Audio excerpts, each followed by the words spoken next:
Hello, আসসালামু আলাইকুম guys, কেমন আছেন আপনারা? তো আমরা আজকে চলে গেলাম বিলের ধারে বোর খেতে। তো বোর খেতে যাওয়ার জন্য এই তো চলে এসেছি আমরা আমাদের বোরের গাছের কাছে। দেখতেই পাচ্ছেন পুকুরে পাহাড়ির ধারে বোরের গাছ। এখন আমি আর আমার বড় ভাই সামনে বড় ভাই আছে। দুজন মিলে গিয়ে বোর খাবো। তো অনেকদিন যাবত বোর খাওয়া হয় না। আজকে বোর খেতে চলে এসেছি। বোরের গাছের কাছাকাছি আমরা চলে এসেছি। দেখা যাক কেমন বোর আছে। যদিও মনে হচ্ছে বোর এখন তেমন পাকেনি।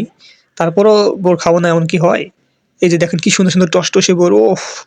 কিন্তু বোরগুলো একটাও পাকেনি। কি করার? পাকেনি তাই বলে কি আমরা খাবো না? অবশ্যই খাবো। তো দেখুন বোরগুলো কি সুন্দর, সুন্দর।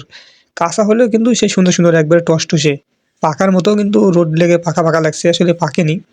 তো যাই হোক, এই যে দেখছেন কি সুন্দর, সুন্দর। আরে বাপরে! একবারে সেই টসটসে আঙ্গুরের মতো। ওফ! আঙ্গুরের থোকার মতো। কাঁচা, কাঁচা হয়েছে অবশ্যই। পাকেনি এখনো। পাকতে হয়তো আরো কিছুদিন লাগবে। যাক ব্যাপার না। কাঁচা তো কি হয়েছে? তাই বলে কি আমরা খাবো না? এই যে আমি একটা টুকুস করে তুলে নিলাম।